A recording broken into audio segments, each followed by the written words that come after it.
January 29, 2026, the White House. President Donald Trump signs an executive order imposing a fuel blockade on Cuba. The order describes the island as an unusual and extraordinary threat to the United States.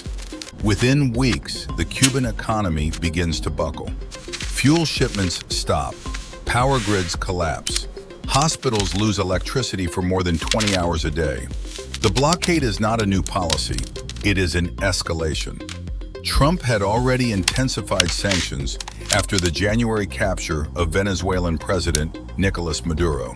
He sent the Nimitz carrier strike group to the Caribbean.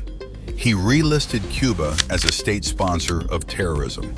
Then, on May 20th, a federal grand jury indicted Raul Castro, the former Cuban president, for a 1996 incident involving two planes shot down by Cuban forces.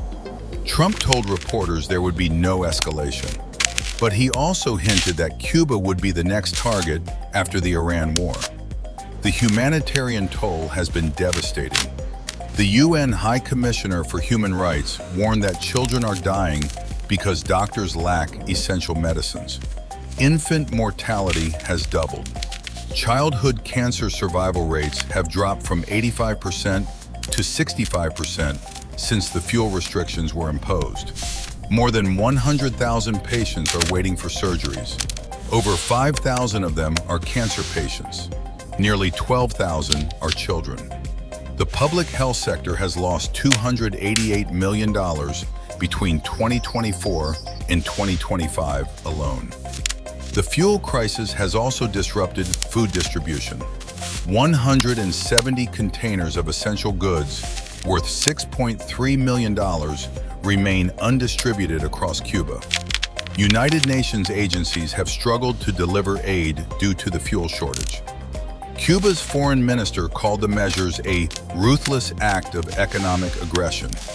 He warned they could be used to justify military intervention. The international community has condemned the blockade. China has called for an immediate end to the sanctions. The UN has urged the United States to lift them. But the pressure continues.